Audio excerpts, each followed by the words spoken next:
જે મનુષ્ય નિત્ય સૂર્યનારાયણને નમસ્કાર કરે આરોગ્યમ ભાસ્કરાદિચ્છે, શુભ આરોગ્યની પ્રાપ્તિ કરવી હોય તો નિત્ય સૂર્યનારાયણને નમસ્કાર કરવા જોઈએ.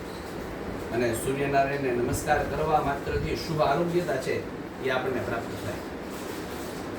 રોજ 6 વખત સૂર્યનારાયણનું સ્મરણ કરી, 6 સૂર્યના નામ છે એમનું સ્મરણ કરી અને સૂર્યનારાયણને નમસ્કાર કરવાથી બુદ્ધિની તેજસ્વીતા છે એ પ્રાપ્ત થાય.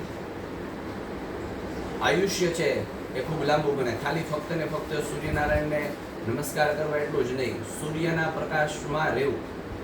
અને વિશેષ યોગ છે અત્યારે જ આવે છે, આપણે વહેલા મળી ગયા એટલે આ રવિવારના દિવસે ભાનુ સપ્તમી છે.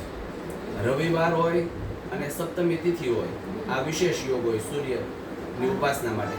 અને એ દિવસે વ્રત કરવાથી અનંત પુણ્યની પ્રાપ્તિ થાય. જેને આરોગ્યની તકલીફ રહેતી હોય, જેનો આત્મવિશ્વાસ નબળો હોય, એમને અવશ્ય છે એ ભાનુ સપ્તમીનું વ્રત કરવું જોઈએ. વ્રત કરવું એટલે શું? તો કે સવારથી લઈને સાંજ સુધીમાં શરીર જો સ્વસ્થ હોય એકદમ, તો છે એ દૂધ અથવા ફળ ઉપર રહેવું. અને કદાચ એ ન શક્ય હોય તો એક ટાઈમ ભોજન કરીને એક ટાઈમ છે એ સૂર્યની ઉપાસના કરવી. એટલે સવારના સૂર્યોદય થાય એ સમય ઉઠી જવું. સૂર્યનારાયણને આપણે જેમ નિત્ય અર્ઘ્ય અર્પણ કરીએ એમાં સૌથી વિશેષ કરી અને રક્તપુષ્પ, લાલ કલરના ફૂલ છે, કંકુ છે, ગોળ છે, એ જળની અંદર તાંબાના લોટાની અંદર પધરાવી અને સૂર્યનારાયણને અર્ઘ્ય, એ અર્ઘ્ય અર્પણ કરવાથી આરોગ્યતા છે એ શુભ પ્રાપ્તિ થાય. અને સાથે સાથે આદિત્ય હૃદય સ્તોત્ર ના નિત્ય છે એ 3 પાઠ કરવામાં આવે, નિત્ય 3 પાઠ મિનિમમ, તો આરોગ્યની અંદર સૌથી વધારે છે એ પરિણામ જોવા મળે. તો આ રવિવારનો દિવસ છે, ભાનુ સપ્તમી છે, શક્ય હોય તો એ દિવસે એ વ્રત કરવું.